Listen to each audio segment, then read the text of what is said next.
কারো পা ছাটাছাটি করি কিছু করার সাথে জীবনে নিজে খাটাখাটি করি কিছু করাটা অধিক সম্মানের। টেনশন করলে জীবনে কোনো কিছু সমাধান আসে না, বরঞ্চ পরিশ্রম করলে কি জীবনে সফলতার মুখ দেখা যায়। টেনশন করি নিজের জীবনটারে পথে পথে করি না দি, পরিশ্রম করো সৎভাবে, সঠিক জায়গায়, সঠিক টাইমে, সঠিকভাবে যদি তুমি পরিশ্রমটা করতে পারো তাহলে কিন্তু ক্লিকটা লাগিয়ে দেবো। এই পরিশ্রমটা করতে গেলে দেখবে যে অনেক মানুষ তোমার কি এগেনিস্টে, তোমাকে কেউ সাপোর্ট দিতেছে না, কিন্তু কিছু মানুষ তুমি পাই যাবে যারা তোমাকে সাপোর্ট দিতেছে। আমি যখন আমার ব্যবসা প্রতিষ্ঠান টিফ্লিক্সটা শুরু করছি, যেটা টি শার্ট, হুডি, জার্সি এগুলো নিয়ে কাজ করে, আমাকে অনেকেই কি বাধা দিছে, কিন্তু আমি কিন্তু দমে যাই না। অনেকে আমাকে সাপোর্ট দেয় না, কিন্তু অনেক মনারাই কিন্তু আমাকে সাপোর্ট দিছে এবং দিন শেষে অনেকের কাছ থেকে কি আমি সাপোর্ট পাইছি, যার কারণে টিফ্লিক্স প্রতিষ্ঠানটা কিন্তু দাঁড়াইছে। একটা জিনিস বলি রাখি মনা, ছোট থেকে আস্তে আস্তে করে বড় হও। এক লাফে গাছে উঠতে গেলে দেখবে যে কি এমন সময় গাছের তুন পরে এমন ভাবে ঠ্যাং ভাঙবো, সারা জীবন হুইল চেয়ার এবং ক্রেসে ভর করে হাঁটা ছাড়া আর কোনো উপায় দেখতো না।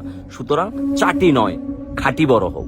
আমার একটা প্রতিষ্ঠান আছে টিফ্লিক্স নামে, যেটা অনেকেই মনারাই জানে, যেটাতে আসলে আমরা মূলত T shirt, hoodie, jersey, cap, mug এগুলো নিয়ে কাজ করি। ধরেন আপনার কোনো অর্গানাইজেশন প্রতিষ্ঠান আছে, ওই প্রতিষ্ঠানে কোনো প্রোগ্রাম হবে, আপনি আমাদেরকে বলতেছেন পোলো টি শার্ট কিংবা এমনি normal round neck T shirt বানাই দিবেন, আমরা বানাই দিব, ক্যাপ বানাই দিব, জার্সি বানাই দিব, হুডি বানাই দিব।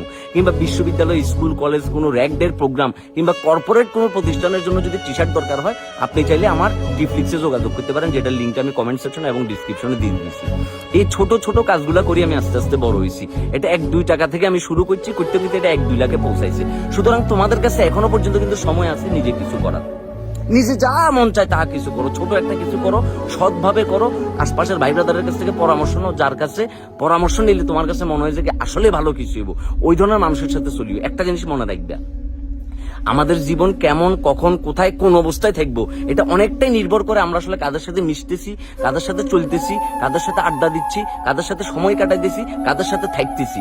এটার উপর নির্ভর করে আসলে আমাদের জীবনটা কেমন হবো। তুমি আজাদ কুজাদের লোকে থাকলে আজাদ কুজা দিবা, তুমি ভালো মানুষের লোকে থাকলে ভালো মানুষ হইবা, তুমি বুদ্ধিভিত্তিক মানুষের লোকে থাকলে যদি বুদ্ধিভিত্তিক আলোচনা চর্চা করো, তাহলে তোমার জীবনে জ্ঞানের জায়গাটা অনেক বেশি বৃদ্ধি পাবো। কিন্তু তুমি যদি সাটুকারের লোকে থাকো তাহলে সাটাসাটি শিখবা, তুমি যদি বাটপাড়ার লোকে থাকো তাহলে বাটপাড়ি শিখবা। এখন ডিসিশন তোমার কাছে, তুমি বাটপার হইবা না সাটুকার হইবা, নাকি একজন পরিশ্রমী হইবা, নাকি একজন উদ্যোক্তা হইবা। বাবুরে, পড়াশোনার দিন শেষে একটাই মূল লক্ষ্য না যে কি তুমি খালি চাকর বাকর হয়ে যাবা। পড়াশোনা মানে তুমি জ্ঞানে, বিজ্ঞানে, বুদ্ধি বৃদ্ধিতে, শিক্ষা, নৈতিকতায়, নীতিতে তুমি কি নিজের অনন্য একটা মানুষ হিসেবে প্রতিষ্ঠিত করিবা, করি তারপর তুমি তোমার জীবনের রাস্তা বাছে নিবা যে তুমি আসলে অ্যাকচুয়ালি জীবনে কি করতেছ। পড়াশোনা মানে এইটা না যে কি 9টা to 5টা পর্যন্ত খালি গিয়ে চাকরানি করবে, গোলাম হয়ে যাবে গই এবং আরেকজনের সেবা দিয়ে যাবে।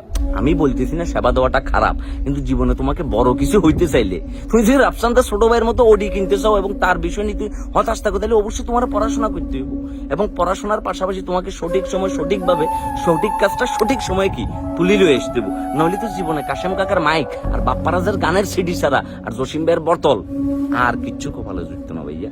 তুমি যদি ভালো কিছু করতে চাও, তোমাকে ভালোভাবে নিজের সময়টা কাজে লাগাইতে হবে এবং তোমার আশপাশে ওই ধরনের মানুষকে বাছে নিতে হবে যারা তোমাকে একটা সৎ পরামর্শ দিব, সৎ পরিশ্রমের সুযোগ দিব। জীবনে ভাইয়া পরিশ্রম করিবার সময়ও সবসময় থাকে না, সুযোগও সবসময় আসে না। সময় গেলে সাধন হইতো না, সময়টা নষ্ট হয়ে যাবার আগে কি সময়কে কাজে লাগাও, সময়কে সময় দিতে থাকো। সময় তোমাকে তোমার সঠিক সময়ে সঠিক গন্তব্যে সঠিক মন্তব্যে তোমার কিন্তু পৌঁছা দিবার, নাইলে দিন শেষে কাশেম কাকার নাই।